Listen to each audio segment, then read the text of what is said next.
author of Thoughts of a Convicted Felon, live from the LA County Jail in South Los Angeles. He's a South Los Angeles resident, born and raised, coming from a background of gangs, drug dealing, and the consequences that come with that lifestyle. Clinzell has recently chosen the path of change rather than continuing his past lifestyle of crime.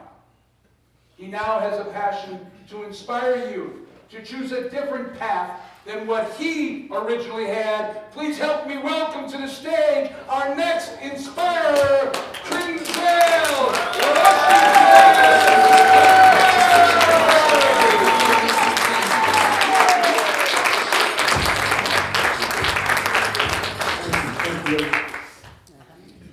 There are two great days in our lives.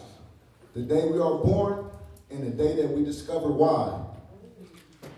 I was born March 14, 1984 in the city of Los Angeles. And that same year that I was born, it was a world celebration held, the Los Angeles Olympics. And on the day of the Olympics is the actual date of my father's birthday, July 28th. The hospital that I was born in, California Hospital of the West, a red brick building that had my initials on the side of the building, CHW. Clinzell Washington, and I'm the third. Just about 2 weeks ago, I know sometimes we all wonder, how did we get here? How did our parents meet? For me, that never been like much of a question because I never seen my parents together in a relationship, hug, kiss, or any of those things. 2 weeks ago, my father told me that I was born in a one-night stand. My mother had lied to him about the age that she was. She was 14 years old when she had me. He was 18. And at the time, my father was a drug dealer. So due to my mother not being ready to raise a child, she chose to go to Louisiana on an extended vacation with her high school boyfriend. And she left me with her mother, my maternal grandmother. And my grandmother contacted her, told her it's time to come back and get your baby. She didn't come back, so I was dropped off at my father's house, who stayed with his mother on the porch. Something like they rung the doorbell and left. So now I understand why when I was a child I had such a connection with that cartoon with the flying storks that dropped off the babies. I was always connected to that, never knew why. So, yeah. So my mom, she came back eventually, so I used to visit her on the weekend. And my uncles, they were also part of gangs. That's how I got involved. And my uncles are probably like 3 or 4 years older than me. So one day my mom, as I was saying yesterday, but for those who weren't here, she introduced me to a gun. She showed me how to use it. It was a .380. She cocked it back. She said, son, if anybody ever come in here and mess with us, you know, because she got a lot of boyfriends too, so any of these dudes get out of hand, you know what to do. And then the other thing she told me was, never be a blood, so I knew the other choice was to be a Crip. She was a Crip. Most of my family was a Crip. But then later on, I found out that her father, which I never met, he was a blood, and it would be considered in the streets a rival gang of the one I was from. So since I've been home, I decided to change my life. I've been through a lot. I did 4 years off of a 9-year sentence.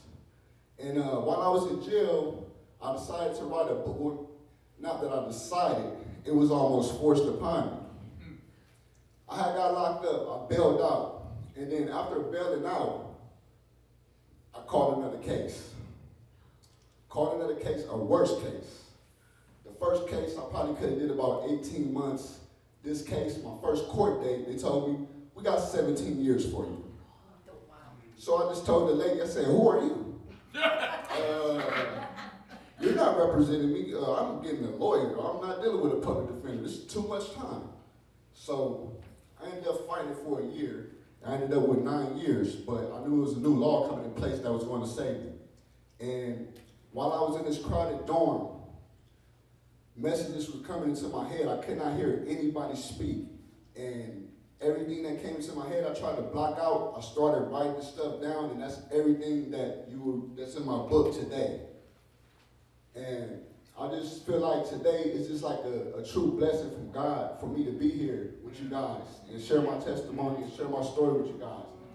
I just want to, just show the youth that you can do way better. Since I've been out of jail, I've been denied jobs. I was graduated at the top of my class for pest control, to be a certified pest control technician, but the state of California took my license because of my criminal past.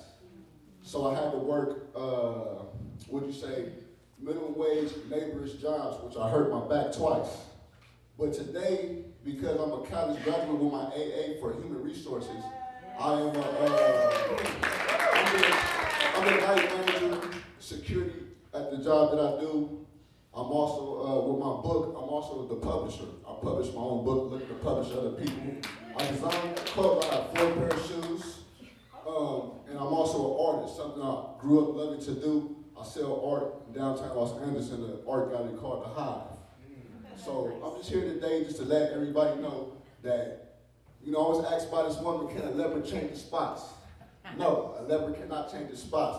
But when a human is ready to change, they can do the change for themselves and the better of everyone else.